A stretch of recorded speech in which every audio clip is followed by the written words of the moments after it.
Brian Mark Blackwell lahir pada tahun 1986 di West Lancashire, Inggris dari pasangan Jacqueline dan Sydney Blackwell. Brian memiliki masa kecil yang normal dan tumbuh di rumah yang damai.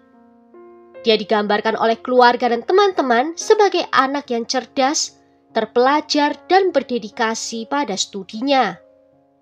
Namun, orang tuanya terlalu memanjakannya dan terlalu protektif dan juga mengontrol, bahkan pada aspek kecil dalam kehidupannya.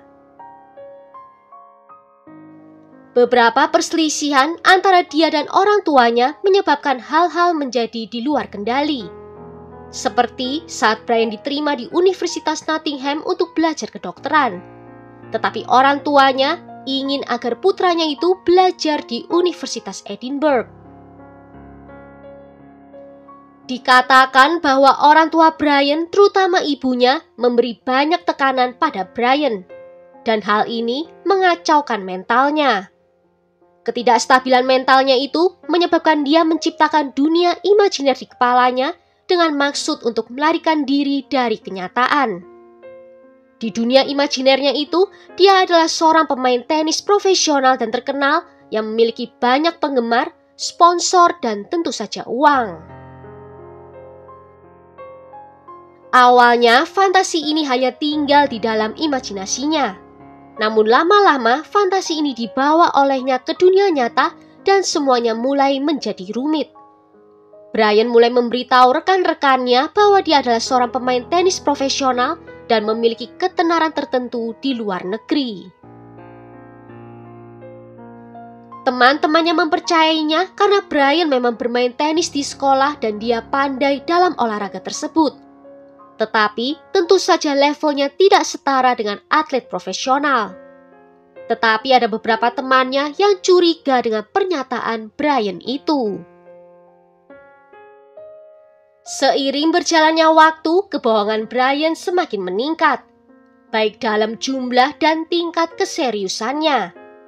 Dia mulai memberitahu rekan-rekannya bahwa dia telah menyelesaikan perjanjian dengan Nike dan bahwa itu akan menghasilkan sejumlah besar uang untuknya. Dia juga mengatakan bahwa dia telah melakukan beberapa perjalanan internasional untuk berpartisipasi dalam turnamen tenis, dan bahwa dia selalu memberikan wawancara kepada majalah olahraga. Di tengah-tengah semua dramanya ini, Brian jatuh hati pada seorang gadis bernama Amal Sabah. Amal berusia 17 tahun dan saat itu seperti Brian, dia juga akan belajar di perguruan tinggi Liverpool. Dan di sanalah mereka akhirnya bertemu. Seiring berjalannya waktu, persahabatan mereka tumbuh menjadi lebih dekat. Dan setelah 3 tahun berteman, Brian meminta Amal untuk menjadi pacarnya dan gadis itu menerima kebohongan yang sama. Untuk menutupi kebohongannya, Brian menghujani pacarnya itu dengan hadiah mahal, terutama dengan perhiasan. Dia melakukan ini untuk mengesankan semua orang dan juga menunjukkan betapa kaya dan suksesnya dia sebagai pemain tenis profesional. Ibu dari Amal melihat kelakuan Brian yang aneh itu dan dia merasa kalau itu berlebihan. Dia meminta pada putrinya setiap faktur atau tanda terima untuk semua hadiah yang dia terima untuk memastikan kalau itu bukanlah barang curian. Semua barang itu memang dibeli oleh Brian, tetapi dengan uang dari rekening tabungan yang telah dibuat orang tuanya untuk biaya perguruan tingginya. Dan tentu saja dia mengambil uang itu tanpa sepengetahuan orang tuanya. Sebagian kecil dari teman Brian yang tidak mempercayai perkataannya mulai menuntut bukti yang lebih konkret darinya. Tetapi pada saat itu Brian tidak lagi peduli untuk membuktikan apapun kepada siapapun karena sebagian besar rekannya percaya padanya dan begitu juga dengan pacarnya. Seiring berjalannya waktu, Brian semakin bersemangat. Dia bahkan mengatakan pada pacarnya bahwa dia bisa menjadi manajernya dengan bayaran sebesar 2.000 pound sterling per bulannya. Brian juga berjanji pada pacarnya bahwa dia akan memberinya sebuah apartemen di lingkungan kelas menengah ke atas. Meskipun jauh di lubuk hatinya, Amal merasa cerita pacarnya itu sangat aneh. dia tetap tidak curiga dan tetap mempercayainya. Suatu hari pasangan ini pergi ke pameran mobil mewah dan di acara itu Brian menunjuk sebuah mobil Mercedes yang bernilai lebih dari 60.000 pound sterling dan memberitahu pacarnya bahwa dia punya yang seperti itu di rumah. Tetapi karena dia belum memiliki SIM, dia tidak bisa memakainya. Amal lalu mengatakan bahwa dia membutuhkan mobil untuk dirinya. Mendengar itu, Brian melihat peluang baru untuk membuat pacarnya itu terkesan. Beberapa hari kemudian, Brian muncul dengan sebuah mobil di depan rumah pacarnya dan mengatakan kalau itu hadiah untuknya. Pada titik itu, uang di rekening tabungan Brian hampir habis. Brian tahu bahwa tanpa uang dia tidak bisa lagi meneruskan kebohongannya dan semua orang di sekitarnya akan menyadari seluruh sandiwara yang dia buat. Brian pun mulai berpikir tentang cara untuk bisa mendapatkan lebih banyak uang. Salah satu cara yang dia temukan adalah dengan mengajukan 13 kartu kredit dengan nama ayahnya. Dia juga pergi ke bank di mana dia mengatakan kalau dia membutuhkan pinjaman untuk bisa bermain di turnamen tenis Prancis terbuka. Pada aplikasi pinjamannya, Brian menulis bahwa setelah turnamen itu, dia akan langsung membayar kembali pinjamannya. Tentu saja manajer bank curiga dengan seluruh cerita itu. Ditambah Brian tidak memberikan jaminan bahwa dia akan membayar kembali pinjamannya. Saat itu orang tua Brian akhirnya mengetahui semua yang putranya lakukan. Hal ini terjadi setelah Brian membeli mobil untuk pacarnya. Orang tuanya lalu menghubungi pihak bank dan menutup semua akun dan kartu yang Brian bisa gunakan. Mereka merasa kecewa atas kelakuan putra sempurna mereka. Setelahnya Brian pun tahu kalau hanya masalah waktu sebelum rekan-rekannya dan juga pacarnya menemukan seluruh kebenaran tentang dia.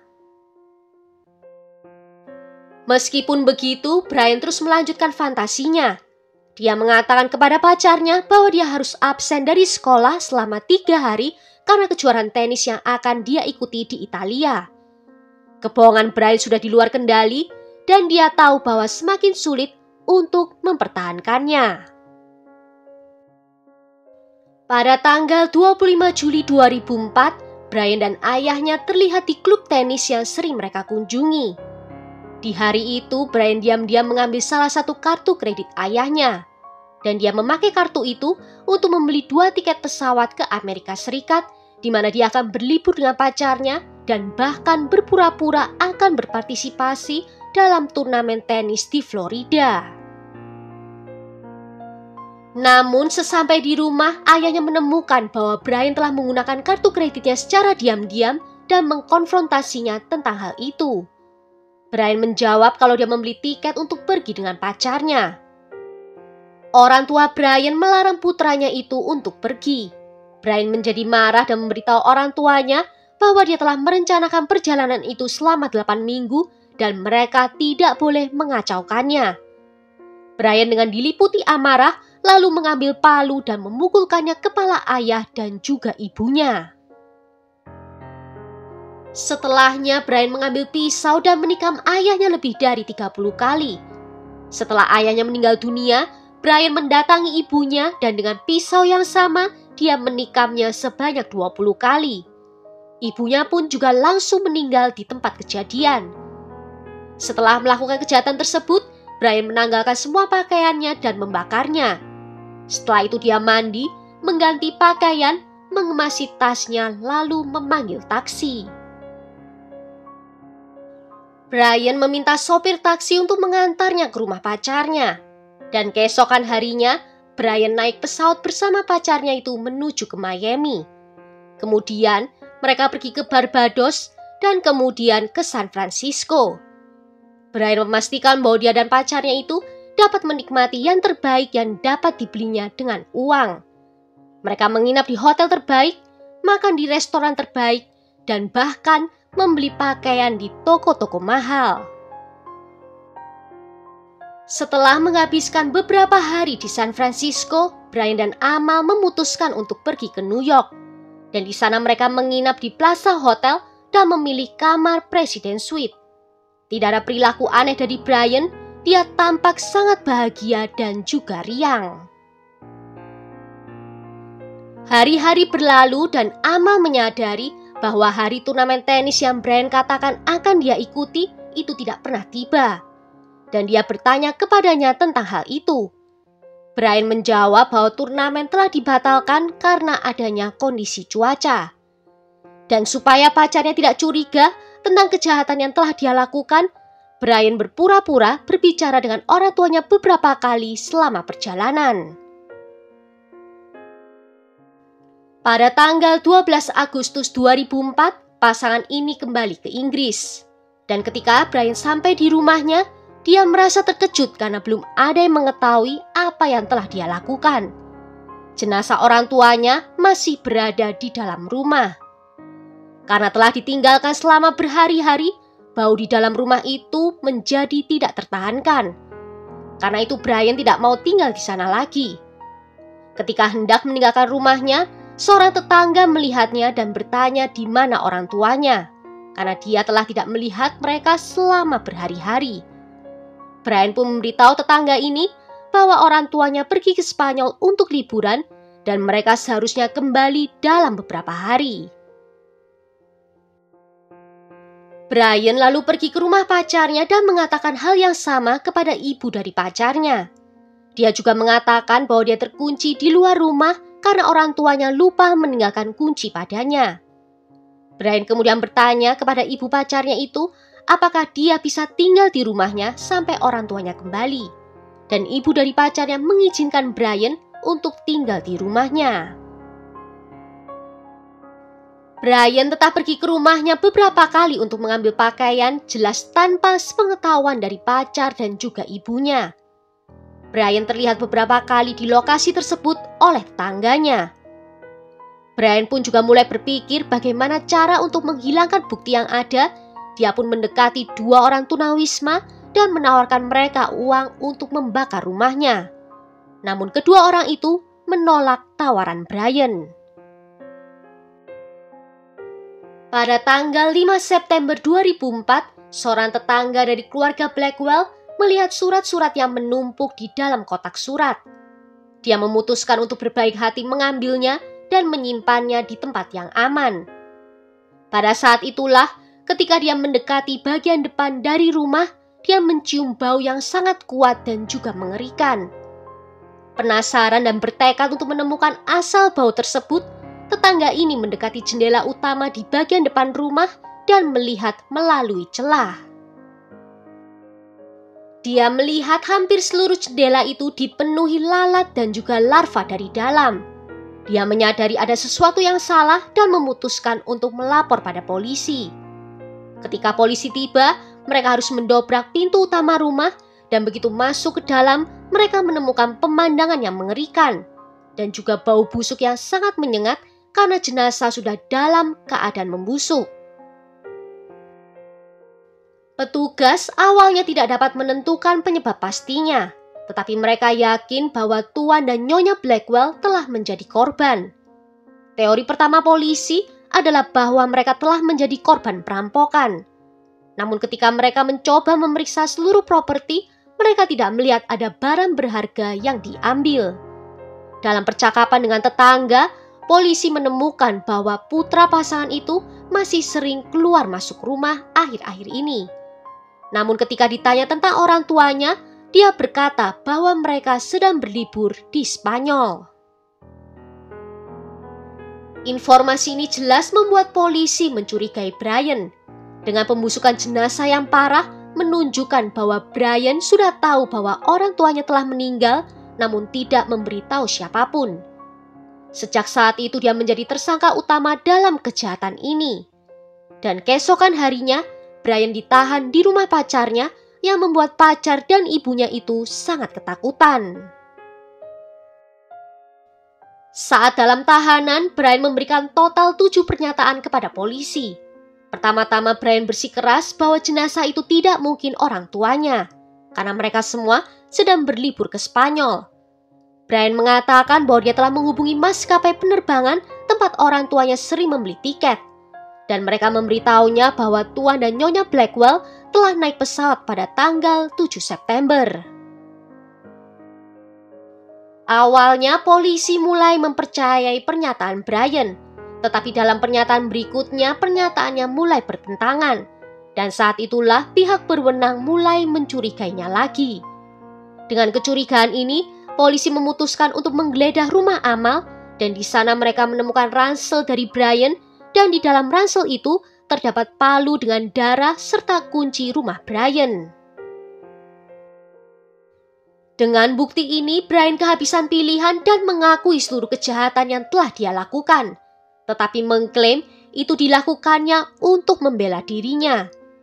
Dalam versinya, Brian mengatakan kalau dia memegang palu untuk menggantung gambar di dinding. Dan saat itulah, tanpa alasan yang jelas, ayahnya bangkit dari sofa dan mulai memukulnya.